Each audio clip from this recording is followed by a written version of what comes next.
સુરતના ટેક્સટાઇલ માર્કેટમાં બાળ મજૂરીના મોટા નેટવર્કનો પર્દાફાશ થયો છે।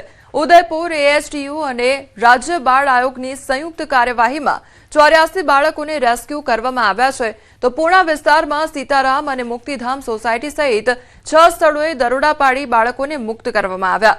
7 થી 14 વર્ષની ઉંમરના બાળકો પાસેથી જોખમી મશીનો પર કામ લેવાતું હતું અને માત્ર 5 થી 8 હજાર રૂપિયામાં તેમનું શોષણ થતું હતું। સમગ્ર મામલે ફેક્ટરી સંચાલકોની પૂછપરછ શરૂ કરવામાં આવી છે અને વધુ ખુલાસાની શક્યતા પણ વ્યક્ત થઈ રહી છે।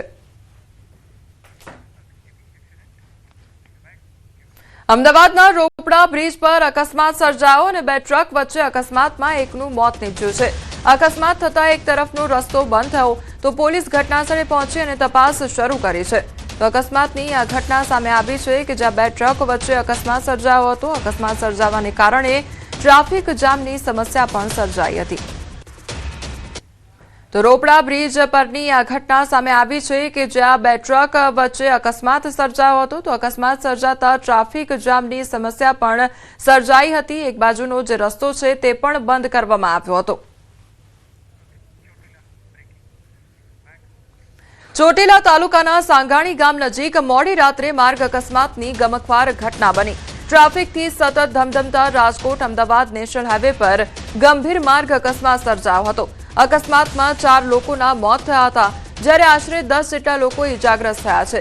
પ્રાથમિક માહિતી અનુસાર ચોટીલા તરફ જઈ રહેલી એક ખાનગી ટ્રાવેલ્સ બસ ડામર ભરેલા વાહન સાથે અથડાઈ ગઈ હતી।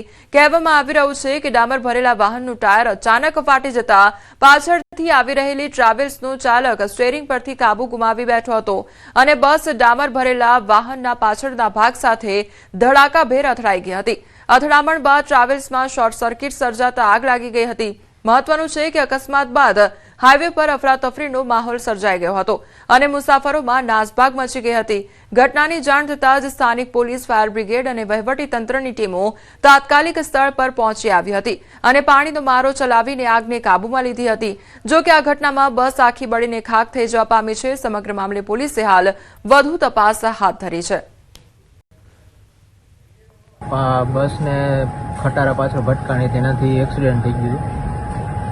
જે રીતના તેઓને કેટલી ઇન્જરી છે અત્યારે? બહુ ઇન્જર નથી, ખાલી ડામરો ચોટી ગયો પગમાં ને હાથમાં। કેટલા લોકો ઇજાગ્રસ્ત થયા છે આ ઘટનામાં? અંદાજે અત્યારે તો સિવિલ હોસ્પિટલમાં 5-6 એડમિટ છે, બાકીના તો બીજી જગ્યાએ સારવાર હેઠળ છે। એ ચોટીલા આગળ ડામરનું ભરેલું ટેન્કર હતું, એની પાછળ બસ ઘૂસી ગયેલી। પેટ્રોલનું ટેન્કર હતું? પેટ્રોલનું ખબર નથી બહુ, પણ ડામરનું હતું। સાંગાણી જે ગામ આવેલું છે ત્યાં પાટિયાની નજીક એક ખાનગી ટ્રાવેલ્સ અને ડામર લઈ જતો ડમ્પર વચ્ચે અકસ્માત થયેલો છે અને આ અકસ્માતની અંદર 4 લોકોના મૃત્યુ થયેલા છે અને જે 4 લોકોને ચોટીલા રેફરલ હોસ્પિટલ ખાતે પોસ્ટમોર્ટમ માટે લઈ જવામાં આવેલ છે। એક લક્ઝરી બસ અને ડામર ભરેલા ટેન્કર વચ્ચે અકસ્માત થયેલો, જે અકસ્માતમાં આગ લાગી જવાના કારણે, દાઝી જવાના અને ઈજાના કારણે 10 વ્યક્તિઓને ઈજા થયેલી, જે લોકોને ચોટીલા સરકારી દવાખાને લઈ ગયા અને ત્યારબાદ એમને રાજકોટ રિફર કરવામાં આવ્યા અને એના પછી 4 ડેડ બોડી અંદરથી કાઢવામાં આવી।